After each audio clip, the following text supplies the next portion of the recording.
Hi everyone, this is Molly, and I'm hopping on to do another episode while I'm in the midst of traveling this fall. So the last time I published a mini episode, I was in Singapore reflecting on my time in Australia. And now it's a few weeks later, and I'm in Norway reflecting on my time in Singapore. I really loved being in Singapore. We were there for about 9 days at the Singapore Sports Hub for a diving and swimming Masters World Championships competition. And I had a family member who was participating, and it was really fascinating to see all of the different countries represented. There was incredible sportsmanship. It was more of like a fun vibe because it wasn't the super competitive events like there are for the younger people who are competing to go to the Olympics. This is more for like people who are, I think, 30 and over, who just want to stay in shape and be active within their sport. It was awesome to see all people from all over the world who are upwards of 80 years old and younger, of course, who are still diving and swimming and just continuing to learn. And I think that flexibility and openness to being a lifelong learner was really inspiring. I know someone who came from Hawaii for that competition, and he's 78 years old, and he's still diving, learning new dives from 1 meter and 3 meter, and being totally fine with splashing and not being the best at something, but he's still learning. And I don't know a lot of 78-year-olds in other circles who are so committed to just being bad at something, but also loving it and eventually becoming good. That newness was really fun to watch. Singapore in general was very fun and welcoming. I loved all the different foods. It felt like it was a mix of being in Japan and China and India all at once. I got to eat dim sum curry and Thai food, and I had more mango lassis than I've ever had in my life and more curry than I've ever had in my life. Got really used to eating spicy food again. The hawker food centers were incredible. We went to Gardens by the Bay, the Botanical Garden, Little India, Chinatown. It was just so many new impressions that I slept really well at night because my brain was just like buzzing, and walking 25,000 steps a day is like really intense in super hot, humid weather. So as soon as you step out of your hotel, out of the AC, you're immediately just sweating again, but you get kind of used to it, and it's nice to have a change of scenery and really feel in your body. And I wanted to share my gratitude with the 4 individuals that I was able to interview in Singapore. I will most likely release those as individual mini episodes. Look out for those in the coming weeks. They will be with Nagaraj, Reshma, Sham, and Paul. I'm going to go through my usual roses, thorns, and buds because traveling so much lately has me reflecting on this idea of what it means to be a global citizen. I feel like I've just been traipsing around the world trying to understand where I fit in or don't fit in all of these places. I'll kick it off with my thorn and then go into my rose and bud. Love playing this game. I've invited people at all the dinners in recent weeks to do this with me, and it's been a really good icebreaker. My thorn lately is I've been eating so many different foods that I think my body is like all out of whack. I think a lot of you can relate to this because when you're in different time zones and drinking different water, eating more or less sugar than you're used to, you just feel kind of sluggish. So, little thorn. But yeah, lately I've been adopting this mindset of jumping in and getting out of my head and into my body. I would say that I'm a chronic overthinker, and I just kind of spiral when I'm worried about something or trying to make a decision. And so instead of spiraling with these repetitive thoughts, I'm trying to do things that are so new and so challenging that it disrupts that flow of overthinking. I recently went to a pool and started diving for the first time. I got my first official dive lesson. I got to put on a little onesie swimsuit, and the pool here required me to wear a swim cap. So I had on this bright pink swim cap. It looked like I was 12 years old, and I got coached on how to dive from 1 meter and 3 meter into this huge pool. And there's like little kids, middle schoolers, high schoolers all around me. They know what they're doing already. They're doing like full flips and just jumping in, bombing the water because they're so comfortable jumping from the higher springboards, like 5, 7, and 10 meter. And so I haven't built up the bravery to go that high yet, but just diving head first in a really simple way with my arms above my head was challenging enough for me, and it just totally took me out of my normal thoughts, and I was just completely present. And that kind of thing for me is really rare, because by the time you're 35, you kind of know what you're good at and what you're bad at. And I think most people have a tendency to do the things that they're good at or they enjoy. This was so out of my comfort zone, diving from a springboard, that my mind was just completely there, because I'm like, okay, I don't want to inhale water. Or going super deep when I dove and trying to flip underwater so I could come back up and make it look kind of graceful. That was also really hard. And I think I dove maybe like 15 times from 1 meter, and 3 meter I was just jumping in like a pencil and trying not to inhale water when I landed, which I did not do successfully. So it's just challenging all of my muscles and my brain and my posture. Everything that I don't normally think about was challenged. So afterwards, I rode my bike home, and even that felt new and exciting because I felt so fresh and alive in my body that it felt like being 7 years old again, swimming at the beach and then riding your bike home. It felt so much fun, and I want more experiences like that. Hopefully I can continue diving and having a second lesson in the coming weeks. But it really took the fear out of the unknown, because I've watched so many friends and family members swim and dive that now it's time for me to just embrace being bad at it. Embrace being bad at something for the sake of newness. And lastly, my rose it's a mix of two things. I recently had a family member become a dual citizen, so I'd always been curious about what that process is like.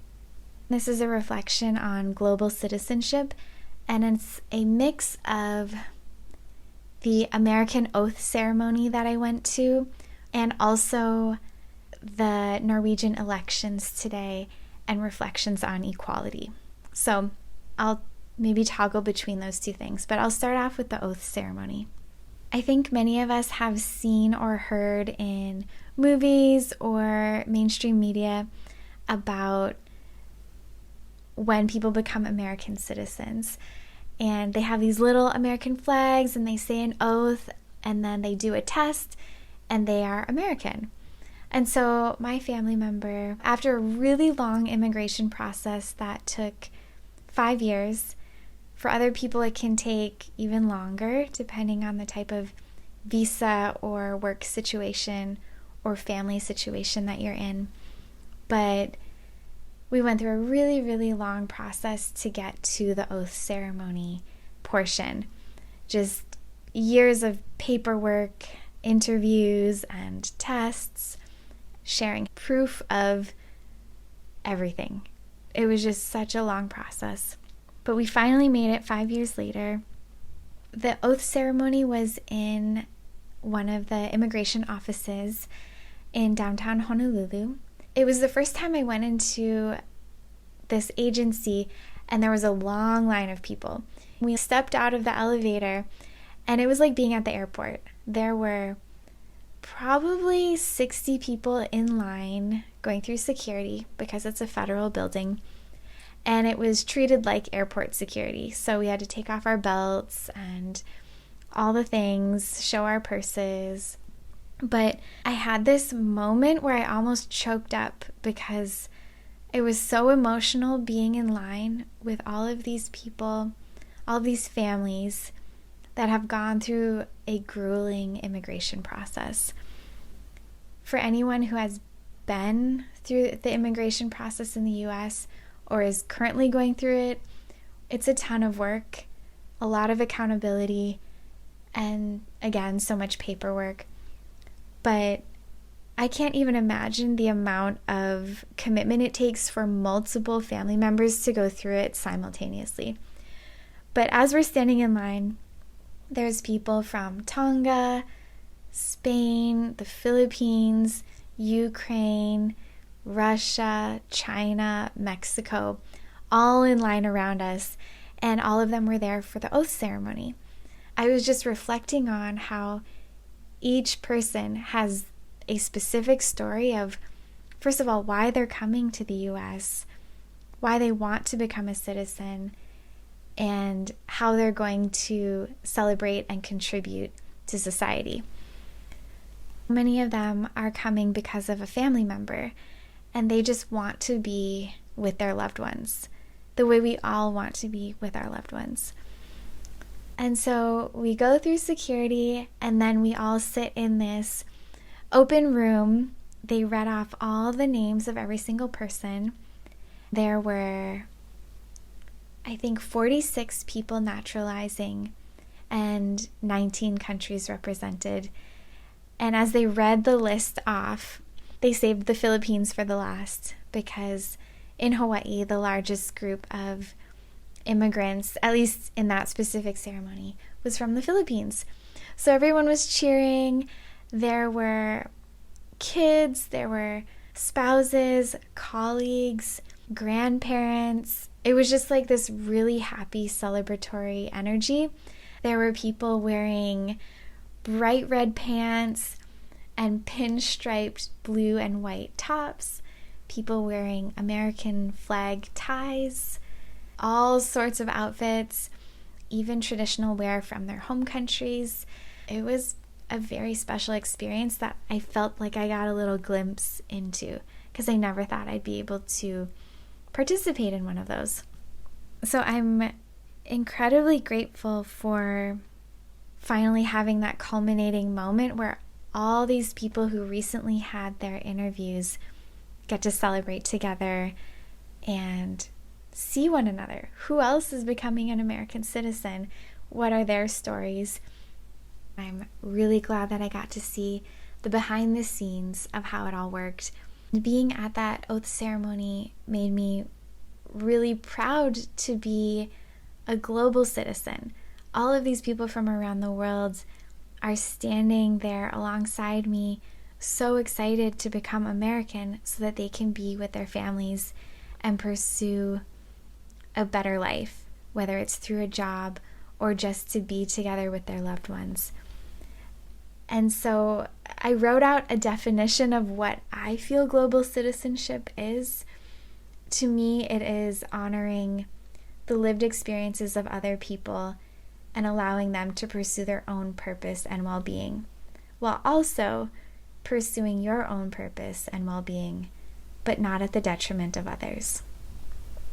And along that same vein, here in Norway, it is election day. There's a lot of excitement and they get a high voter turnout, more so than in other countries, because the government is so well organized and engaged. I remember a couple years ago we received all of this mail here in Norway, and it was all the campaign brochures from all the different parties who were running for election. And there were 14 different parties. And so looking through all of these brochures, it was amazing because they all had different priorities. Whereas in the US, it's typically Democratic or Republican. But here there's the left side and the right side, and then everything in between, plus a couple parties here and there that are just like single issue things, like no road tolls, things like that, or parties just focused on environmental efforts, or parties focused on just what's good for the family. So there's this huge spectrum of different parties that people can align with. It's a totally different shift from the two options we have in the US. It's almost like a more holistic way of looking at politics. And one of my family members shared with me a speech that the King of Norway gave back in 2016, and it was all about equality. I feel inclined to read it because it's so beautifully said that this speaks to global citizenship as well. So here is the speech from King Harald V of Norway on September 1st, 2016, from the Royal Palace Gardens in Oslo, Norway. Keep in mind that this is a translation, so not everything is 100% seamless, but it still retains the meaning and sentiment. You who are gathered here represent the width of what Norway is today. So what is Norway? Norway is high mountains and deep fjords. It's plains and coastline, islands and islets. There are lush meadows and gentle hills, sea crashing against the country from the north, west, and south. Norway midnight sun and polar night. It is both harsh and mild winters. There are both hot and cold summers. Norway is elongated and scattered inhabited. But Norway is, above all, people. Norwegians are northerners, Trønders, southerners, and people from all other regions. Norwegians have also emigrated from Afghanistan, Pakistan, and Poland, Sweden, Somalia, and Syria. My grandparents immigrated from Denmark and England 110 years ago. It is not always easy to say where we are from, what nationality we belong to. What we call home is where our heart is, and that is sometimes difficult to place within borders. Norwegians are young and old, high and low, able-bodied, and wheelchair users.